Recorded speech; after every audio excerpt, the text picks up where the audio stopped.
Good morning. Happy Wednesday. Welcome to our parent chat here in the elementary school.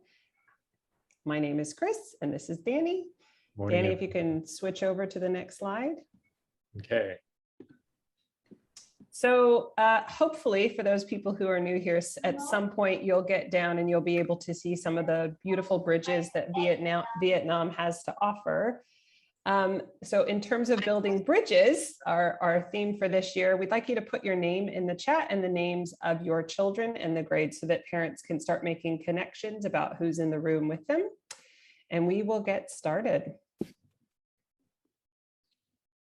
So last week, we kind of did a recap, a review of all the sessions that we've done so far. If you missed any of those and you want to go back and rewatch, those are on the parent portal for you to look at.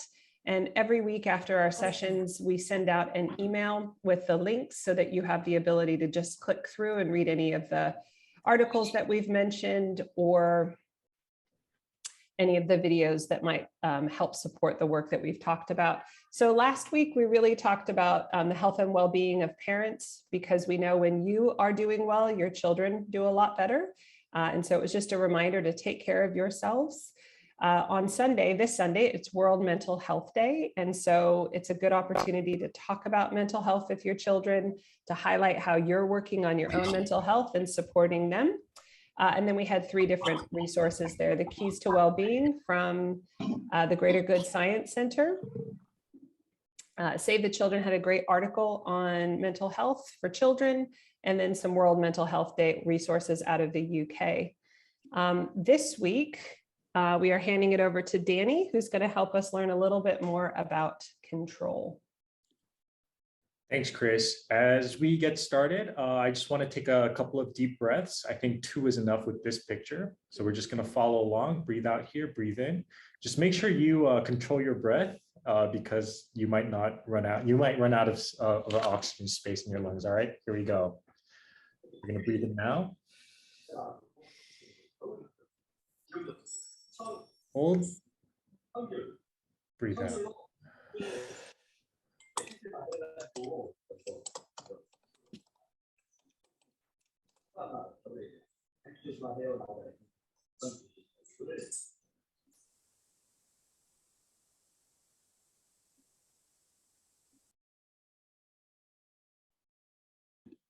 Okay, I'm unmuted now. Okay, as we get started, I want to just start talking about control.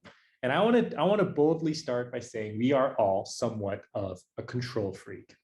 And I think that kind of has a negative connotation to it, but having control is, I think, a good thing. It helps us with a sense of certainty. By having control of a schedule, a to-do list, it helps us complete tasks. And having control helps us predict what's going to happen. And so as we start thinking about control, I want to start probing some thoughts in you. What are your non-negotiables? And what I mean by that is, what are things that you like to have control over? It could be an exercise that you do, maybe a jog or hitting the gym. Maybe it's the way you cook certain meals that you have to do, or maybe the way you organize your kitchen. Laundry, is it a specific detergent that you use? The way you specifically fold some clothes? Maybe it's a specific coffee brand or a drink that you like to have in the morning, or it could be a ritual or a routine that you have in general. For me, I have a very specific morning routine where I have to get a dark black Americano within 30 minutes of waking up, and it's gotta be a French press. And I like to drink that while I read the news. Like for me, that is a morning routine and ritual that is a non-negotiable that I have control over. And I'm sure all of you are now kind of thinking and going, you know what, I do have something like that as well. So why am I talking about control? I like to bring out Abraham Maslow, an American psychologist, who talks about this hierarchy of needs. And he categorized this with a motivational theory. And I'm not going to go too deep into it, but if you start looking at this chart, we can start identifying that as we go lower onto the different types of motivational needs, the more control that's required in those areas. So food, sleep, water, security, health, finances, and it goes up. When Maslow pointed out this theory, he said that you need to fulfill one before moving on to the next. But he actually went back and kind of corrected that later and said you don't need to. It's not an all or nothing thing. It's a fluid kind of moving in and out, and life circumstances can change. And I mentioned that specifically because I want you to start thinking about COVID and how we lost some areas of control. So why is this important?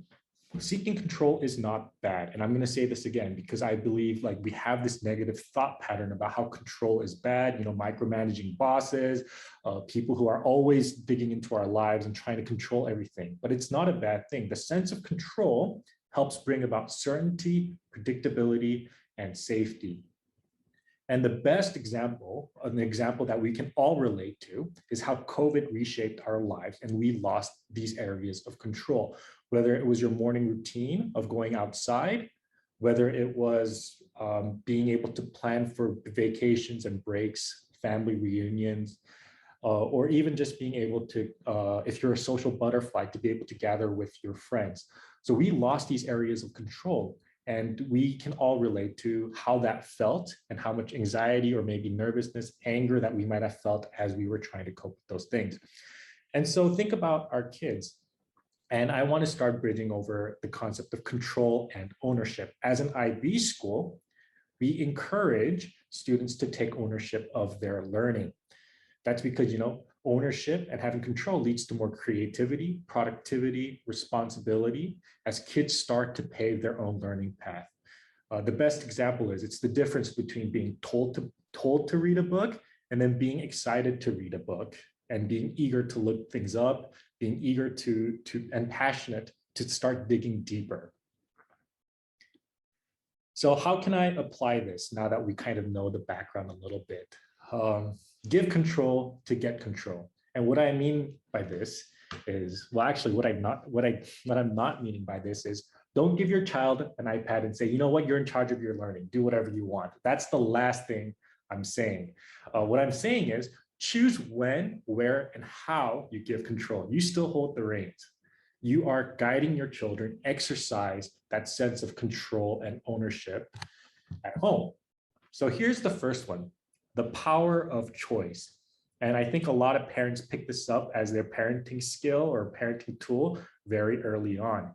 And it's the question of, do you want A or B? So an example would be, you're not negotiating whether the end or the outcome is going to change. If your kid needs to get on Zoom for class, they're going to get on Zoom.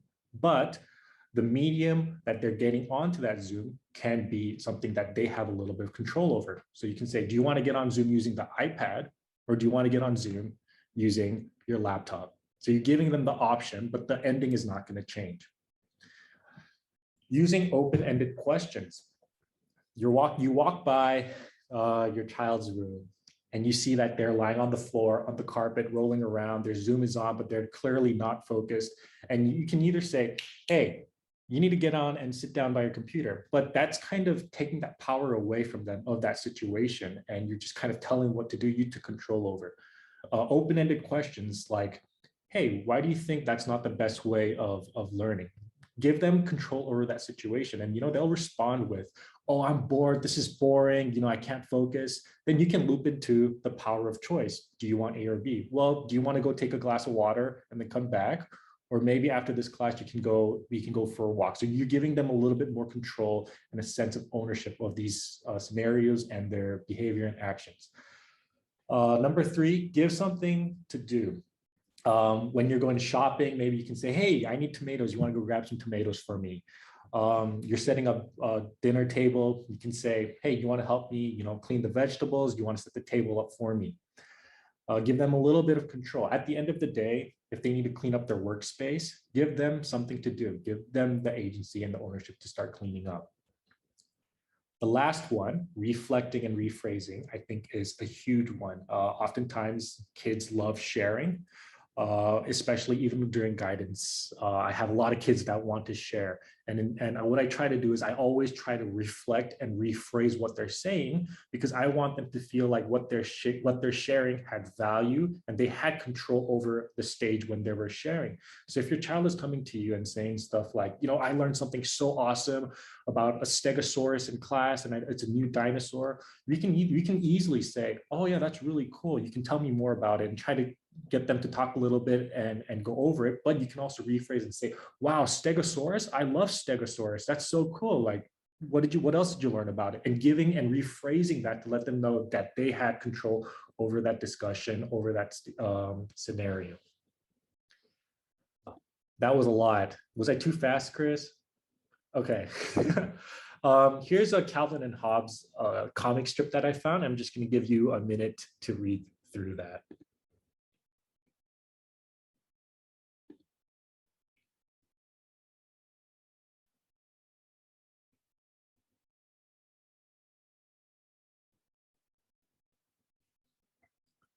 Yeah, I love Calvin and Hobbes, because they're just such good comic strips that can capture these moments, real life lessons that we can extract from them. I just want to end with a challenging thought, because I think control is always good, but there's also bad forms of control that we latch onto. And so I just want you to think about what areas of control that you have in your lives that might not be the healthiest, and what areas of control that we might have over, our children might have over, that are not the healthiest. So it could be a bad habit, a bad routine that we've set up that's not the healthiest, but we find comfort in. So whether that's gaming, whether that's social media use, phone use, because there are often times when we do set up control, and it's not the best way that we could be engaging with the homework. So every week we like to send you off with a little bit of homework. We've got two articles here. So one is Giving Children Choices, and the second is from the Child Mind Institute, and we refer to them a lot. It's a group of psychologists, psychiatrists, and therapists in the United States, and they run physical brick and mortar operations, but they're also very present online. It's a great site to go through if you have questions about anything relating to children. So it's our task for you is to plan for the well-being of your children by deciding how you can give them a little bit more control this week.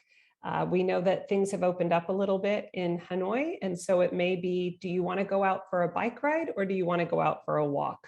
Because the choice is not, do you want to go out? It's how do you want to be out in the world? Because we know that some children are having a difficult time with wanting to engage in the outside world because it's been pretty scary for a while. But the non-negotiable, as Danny said, is we are going outside. It's how we do it. And then you can reflect on that when you come back as a family and think about how you're going to do that again next time, and show that that give and take is there in your family. So we look forward to meeting with you again next week, where we will give you some more quick parenting tips. As always, we ask that you reach out to Danny or I with questions.